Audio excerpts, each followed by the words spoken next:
Part 4. Bitterness. Let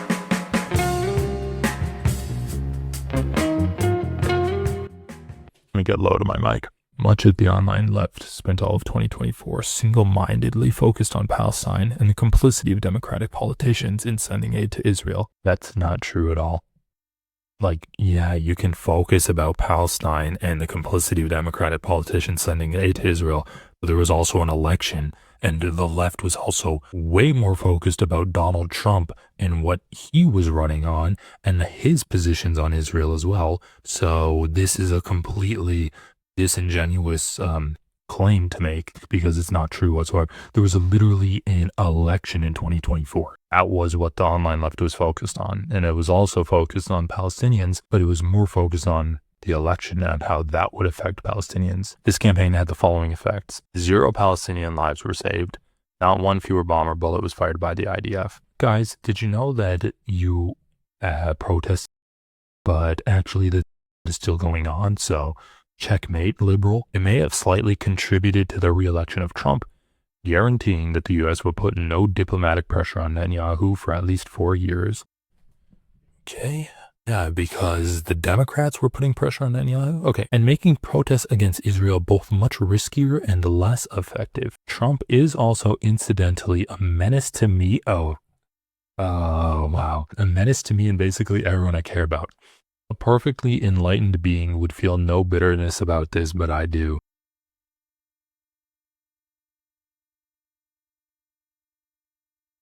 What level of feminism is it when you say don't advocate for other minority groups because I just want to get my rights? There has to be a phrase for that. Well, I think ContraPoints kind of gave the game away in this last couple of sentences. She blames the pro-Palestinian advocates for getting Trump reelected, and Trump is virulently anti-trans, and thus she gets personally harmed by Trump getting elected. She gets personally harmed by the leftists that were vocally pro-Palestinian. That's it. That's it. Donald Trump getting elected is, yeah, it's horrible for Palestinians. It is also horrible for trans people and immigrants and all sorts of minority groups in the United States of America. ContraPoints thinks if we had abandoned the Palestinian issue, I would be in a better spot right now because Kamala Harris, while Kamala Harris might not be pro-Palestinian and she might be the same on Palestine as Trump, Kamala Harris is much better on trans issues than Trump is. That's what ContraPoints is talking about right now. So, obviously, at its core, I don't think that Kamala Harris losing to Trump was a result of pro-Palestinian activism. It definitely contributed, but there were so many different factors that contributed. It's impossible to say that it was any one thing. Kamala Harris could have changed a multitude of things, a multitude of different factors about her campaign, and she could have won. Basically, I'm saying if there were different factors, Kamala Harris could have won having the same position on Palestine that she had. So that aside, let's say Kamala Harris did lose because of her position on Palestine. If there are voting blocks saying, we're not going to vote for you unless you change your position on this issue and you don't get their vote, you deserve to lose elections. That is the purpose of being a politician, to try to win votes. This is the Democratic playbook, changing their positions to match polling. However, when it comes to Israel, they decided to change their positions to match their donors. And Democratic donors are pro-Israel, so they made the calculation, I'd rather get the bag than get the votes, and they lost elections. That is on the Democrats. And now we can talk about how ContraPoints is advocating for the abandonment of one minority group so that her minority group that she's in can be protected. This is a privileged position that she's talking in. Even though she is a minority group, she is in a group that is definitely a rung above Palestinians right now. And you don't have true rights as a minority unless every minority group has true rights. Really, no one has equal rights unless everyone does. If you vote for a party that is willing to discriminate against one group of people, there is no guarantee that they're not going to discriminate against you. And I have to point out the irony of a trans person making the argument that it was the Palestinians that caused Kamala Harris to lose the election, when literally the day after the election, people were blaming Kamala Harris's position on trans rights for her losing the election. People make the same exact argument that ContraPoints is talking about, but to throw trans people under the bus. ContraPoints is making the argument we should have thrown Palestinians under the bus so that Kamala Harris could get elected and protect trans rights, when Jake Uger is literally made the argument we should throw trans people under the bus so that Kamala Harris could get elected and protect like Hispanic people's rights. Like, what the fuck are you guys talking about? You're literally advocating to drop an issue of social justice and an issue of advocating for equal rights for a minority group in order to protect rights from other minority groups. And you're attacking the people that are pro those rights. Like, it wasn't just Jank. I forgot the name of that. There was like a Democratic politician going around and he's like, Kamala Harris should have stood strong against trans people in women's sports. I don't want my little girl getting destroyed by like a 6'2" trans woman with bulging muscles. I don't want my daughter to get destroyed while she's playing field hockey. It's like the irony of a trans person making this argument is, and once again, it doesn't have anything to do that she's trans, but she's advocating that like Trump getting elected hurt trans people. And so we should have dropped the pro-Palestinian cause, when like every other Democratic strategist has said that Kamala Harris should have dropped the trans issue so that we could have protected like other people, like middle-class people, white liberals. I mean, holy, this is so horrible. Is that's it? It's over? It's over now? Oh, wait, no more. Wait, there's some more. TLDR. I see the situation as bleak, intractable, extremely divisive, and devoid of any element that could be appropriately transformed into political entertainment. That's why I haven't made a video about it. I mean, at some point your videos have to inform people. It can't just be, I mean, you can add entertaining aspects to it, but you gotta talk about it. Hopefully it goes without saying that these are just my thoughts. I'm sure other bread tubers have different opinions. Oh, that's great. So, ContraPoints basically saying that Palestinians caused Kamala Harris to lose the election, which caused me trouble. So we shouldn't talk about it, saying that posting dead Palestinians causes an increase in anti-Semitism, so we shouldn't post dead Palestinians, and then saying that advocating for an end to the is useless, so you should just not do it. So I love these statements from ContraPoints. It's definitely keeping the plight of Palestinians on the top of her head, just like Ethan Klein. And speaking of the Kleiny boy, we have this. Okay. Thank you, ContraPoints. It's important to remind people that there is space to be pro-Palestine. Ethan's not either of those, but also against annihilating Israel. So let's get one thing straight. When Ethan says annihilating Israel, what he means is giving Palestinian equal rights as Jewish Israelis. So that's what Ethan Klein means. If you give Palestinians equal rights as Jewish Israelis, then that is causing the annihilation of Israel. Then he goes on. It is my belief that any lasting peace must have two elements: Palestinian self-determination and secure borders for Israel. So yeah, he's not saying we need to have equal rights. We need to have Palestinian self-determination, but also Israel controls the Palestinians, right? That's what when Israel says we need to have secure borders, what they mean is Palestinians cannot have self-determination. I need to play this. This is Netanyahu. This is the president of Israel, Benjamin Netanyahu. This is him talking. And he's saying, yes, we're not going to give the Palestinians a state. Hamas state in Gaza, and look what they did with it. They didn't build it up. They built down into bunkers, into terror tunnels, after which they massacred our people, our women, beheaded our men, invaded our cities and our towns. and our kibbutzim and did horrendous massacres, the kind of which we didn't see since World War II and the Nazis, the Holocaust. So people aren't likely to say, let's just give them another state. It'll be a platform to destroying Israel.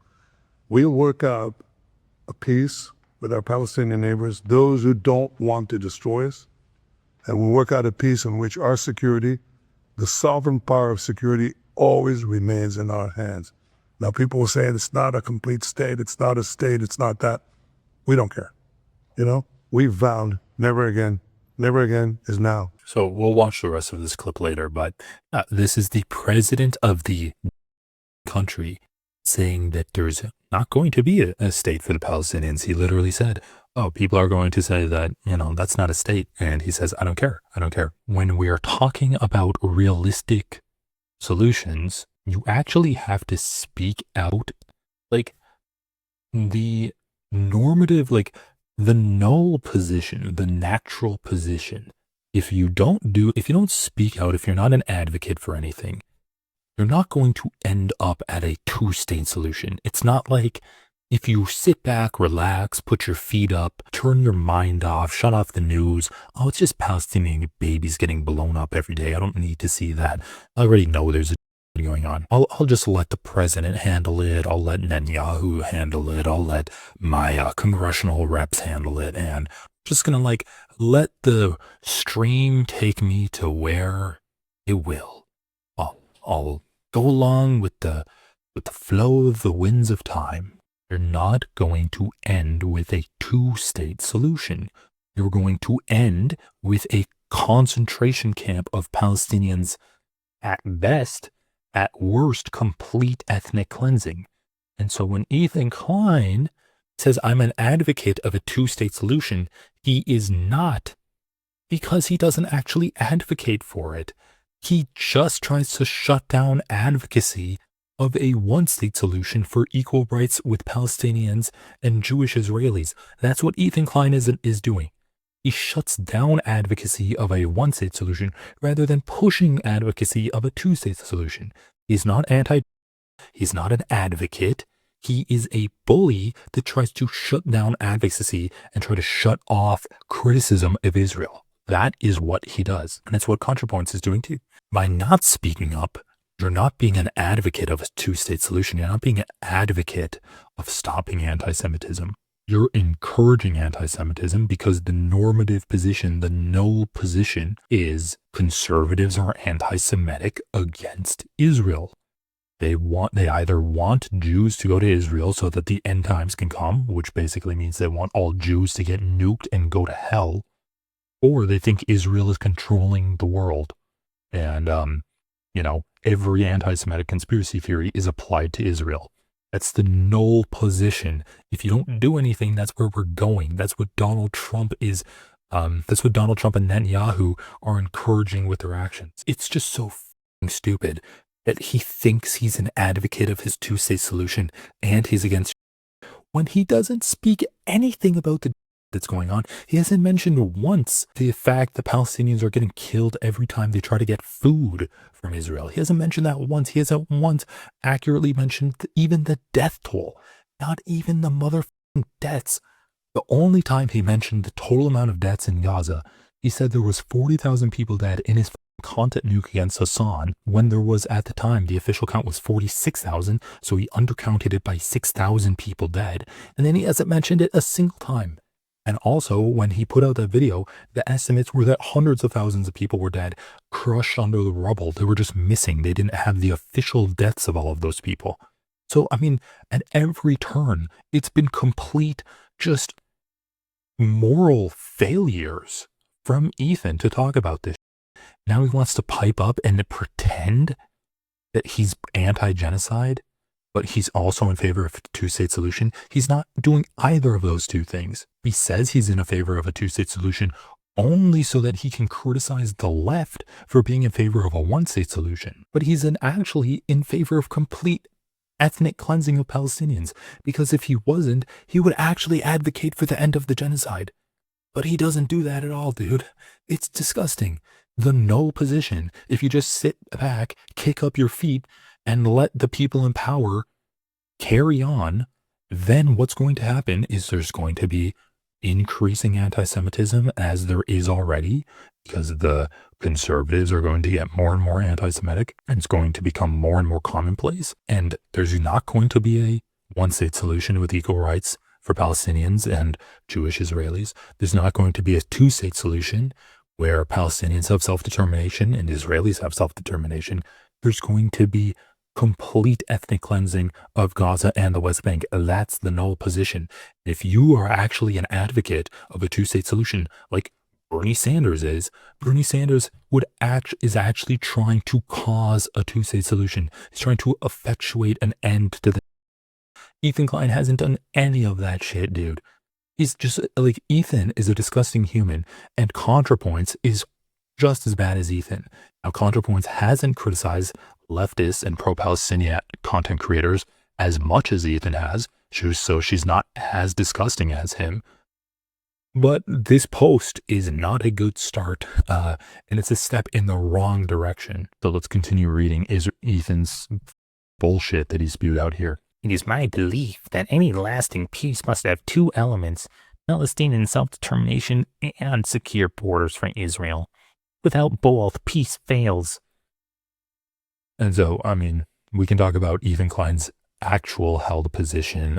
His actual position on this is you just keep Palestinians in concentration camps for 50 years, and if they've been completely subjugated and they've been docile, good little pets to the Israelis, then Ethan will consider giving them equal rights as Israelis once they've proven that they've bred the terrorism out of their genetics.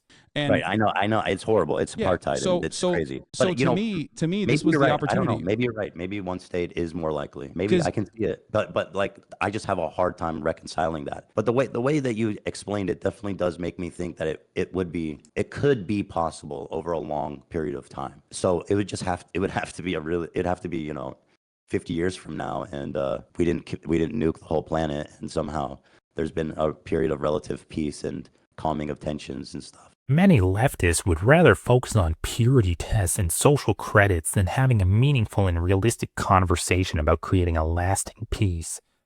The reaction to your post will prove my point, unfortunately. I mean, once again, if you were actually anti, then your position on the Palestinians wouldn't matter. But you literally can't advocate against the, because you're stuck on saying criticism of Israel is anti-Semitic. Like, he can't get past that first part in order to actually critique the. Oh, yeah, Jessica. ContraPoints' post reeks with privilege. She's literally, I mean, the privilege of being like, well, I'm hurt because people were advocating for Palestinians. Ridiculous. The privilege of being like, I feel like I shouldn't talk about dead Palestinian children because it could potentially contribute to some Jewish people feeling bad about wearing the Star of David, like the Star of David necklace, because like now that symbol is associated with a Holocaust state. It's like, really? Is that really why? You don't feel like you have an actual duty to talk about this? Okay. I mean, it's just so crazy being like, oh, well, I don't see there being an actual way to change anything here, so I'm not even going to advocate for there to be change. Really? Like, once again, not to play identity politics, but in this very post, you said you care about trans issues, and you're going to say that because it looks bleak and it looks like it's a politically difficult thing to attain, you shouldn't push for it. You said you care about trans issues. And you're going to say that if it's a doomed cause and it looks like a bleak, intractable issue where there is no consequential outlet for political will, then we should abandon it and we shouldn't talk about it? Do you want leftist content creators to treat trans people the same way that you're treating Palestinians? Not talk about the effects that this regime has had on trans people? Because, You brought up trans people a lot, and Kamala Harris lost because of trans people. So I don't know if we should really talk about trans people. Like our politicians aren't really in favor. They're not receptive to pro-trans messaging from their constituents. Like it's a very intractable position. Are you fucking serious? Are you fucking serious? I'm so tired of fence sitters too afraid to make their point. Oh, she made her point. She made her point for sure. Her point is that being pro-Palestinian caused Donald Trump to get elected, and that hurt her. So in her mind, she's blaming the leftists for complaining about Palestine too much, and that took away rights from me. ContraPoints in this post is making the argument against political advocacy, which once again, I pointed out how ridiculous it is to make a political argument against political advocacy. Then shut the fuck up. If that's your position, shut the fuck up. Like, represent your position. Come on, lead by example and just shut the fuck up. It's like when you see trad wives on TikTok and they're wearing like skimpy outfits and they're cooking a roasted chicken or something and they're recording themselves. You're a trad wife. Put down the phone. What are you doing? Like sexting people? Like, why do you need a phone? Are you making an OnlyFans? You're supposed to be a trad wife. Like, it's just, I'm so sick of these liberals that can't get out of their own way. They're literally just like, no, leftists advocate too hard. Leftists advocate too hard for Palestinian rights. They advocate too hard for minority rights. I mean, it's the same with David Pakman when we talk about Palestinians. And I was like, oh, the leftists think they're too pure for me. And just because I disagree with them on like 10% of the issues, they somehow think that it's okay to criticize me. Well, the 10% of the issues is that's what you say the 10% of the issues is. That's the 10% difference you have.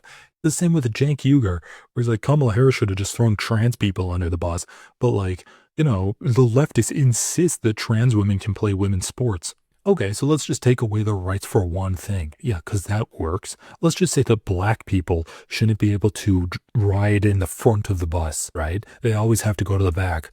It's just one thing. Stop insisting that black people have equal rights with everyone. Stop insisting it. That's what's going to cause the Democrat to lose the next election, because you insist on equal rights. Let's just have like 90% of the rights. Come on. I'm sick of this stupid ass liberal argument of, oh, you can't advocate for equal rights for everyone. You have to pick and choose your rights. It's the same argument with immigration, right? Oh, the Democrats need to go further right on immigration because America hates immigrants so much that the Democrats can't be pro-immigrant. They cannot be actually in favor of immigration. They can't speak out about the positives of immigration. They can't advocate for a faster and smoother pathway to citizenship for immigrants. They have to go to the right. They have to build the wall. They have to use the funds to build the wall. They have to put children in cages, because Trump did it and he wasn't that unpopular. Like, he lost the election, but he still did it. So we kind of have to do it too. We have to beef up border security because, the Republicans say they want to beef up border security. So we're going to do it first and prove to them that, we're actually the same on you. We're the same as you on this issue. My ignorance is going to show, but can someone give me a TLDR difference between leftists and liberals in the U.S.? Hey, thank you for the 5 gifted memberships. Well, I'll try to do my best. Basically, I just explain it as like liberals kind of support the status quo. Leftists want to change things. Liberals, like, as I say, they basically advocate for themselves in this situation. They are, in favor of capitalism. They're in favor of the Democratic Party as in the way it is right now. I think liberals imagine the government as kind of like a swinging pendulum. This is a way that I describe Hutch. It's a way that I describe a lot of Democratic politicians, where they think they don't actually need to change anything because obviously after 4 years of Donald Trump, it's going to swing back into the direction of the Democrats, and then the Democrats are going to have power. Whereas, like, I think leftists actually can identify the growing threat of fascism and advocate for change. I think that in this most recent election with Zoran Mamdani. Zoran Mamdani was a leftist that was actually advocating for change, advocating for a fight against ICE, whereas Andrew Cuomo is supportive of ICE. He's advocating for a massive increase in housing, whereas Andrew Cuomo is talking about how like the free market is going to fix housing if you get rid of regulations. And while that's true, some regulations, you also need like a governmental push. And obviously, like, it's not a neat box. There's going to be positions that liberals and leftists agree on, and there's going to be positions that they disagree on. But I think that the main crux of the matter is that liberals are kind of the leftists of like 30 years ago. So leftists are pushing for anti-capitalism, talking about the pitfalls of capitalism, and I think just being more in favor of pushing for equal rights and equality for people, whereas liberals will talk about how you need to kind of like triangulate your position, not really change the status quo, but advocate for enough of a change where you get a vote. Guys, I am never going to do ad reads on here, no advertisers, not going to be sponsored by dick pills or whatever. If you want to support my work, encourage me to live stream more, please consider joining the channel. You'll get access to early content, you'll get members only content, and your name will be in green. That's so good.